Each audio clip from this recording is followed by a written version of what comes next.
What you call racism can be systemic, it can be personal, it can be a national belief system, it can be a practice that people do almost unconsciously.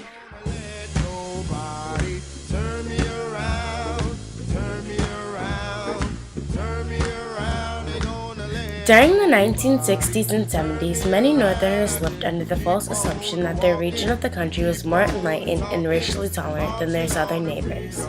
Migration of African Americans from the rural South to urban areas in the North led to significant increases in residential segregation, a society where children went to their neighborhood school. This consequently led to de facto segregation in schooling because the white population moved out to the suburban areas and the blacks remained within different sections of the city.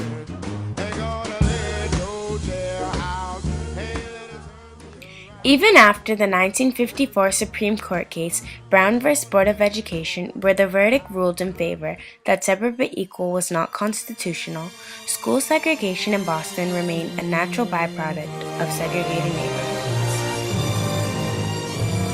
Well, I think people were prejudiced where I was. Black people had their place. There was no question about that. Boston had what you call de facto segregation, de jure segregation by law, which you had in the southern states and below the Mason-Dixon line. Down from Delaware on down, everything was white schools, black schools, white teachers, white schools, black teachers, and black schools. 43 kids when I taught. I had 36 seats. I had books from 1920. I had no pencils, no crayons, no paper, no audiovisual equipment. We had DC current. It was so bad at the old Louise May Alcott, built in 1840 something. Oldest school in Boston. I don't know what's up there. It was cold water, no hot water, overhead pull chain toilets. And then you go out to Newton, you go to Brookline, you go to West Roxbury, you see all these beautiful schools and nice schools. They don't have to be new, but they have books and maps. Why this room is so loaded with stuff? Because good schools had stuff in them. They had all kinds of resources and materials and maps and music and just the things and tools that a teacher needs to teach. They had gyms, they had music rooms, they had orchestras, they had choruses, they had field trips, they had small classes. We didn't have anything. Feel that at this time, any school that is predominantly Negro is an inadequate school. In 1965, Massachusetts had passed the Racial Imbalance Act, which ordered school districts to desegregate or risk losing state educational funding. This act was opposed by many citizens in Boston, especially less well-off white and black ethnic areas that depended upon public schools. They may say this is helping, it's tearing them apart. I'm not for all this, I don't care, my one will not go to school, but it's tearing them apart.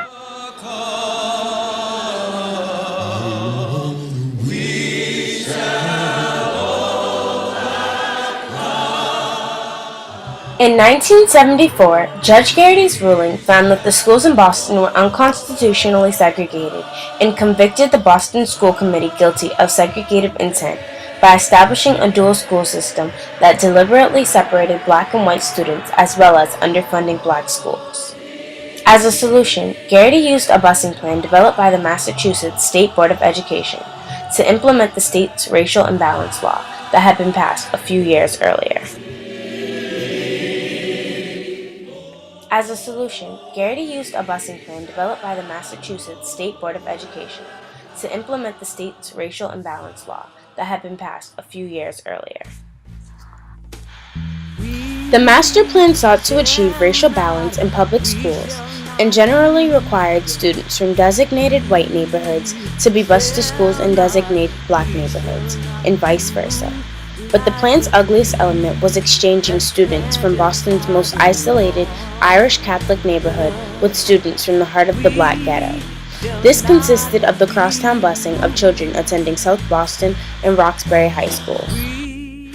September 12, 1974, Judge Garrity ordered the entire junior class from the South Boston High School to be bused to Roxbury High School, a black high school.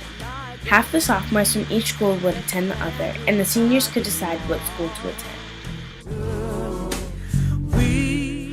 On the first day of school, only 100 out of 1,300 students came to school at South Boston, and only 13 out of 550 South Boston juniors ordered to attend Roxbury showed up. Prior to the master plan being implemented, prominent people such as Professor Louis Schaff at the Harvard University Law School warned that part of the plan, which entailed the pairing of Roxbury and Southie, was a red flag, and that it should be restudied and looked over. As they predicted, violence erupted throughout Boston, and the black students routinely encountered vicious mobs, rocks thrown through bus windows, and physical and mental abuse. It's not fair to me because why is the other way around when they come up here?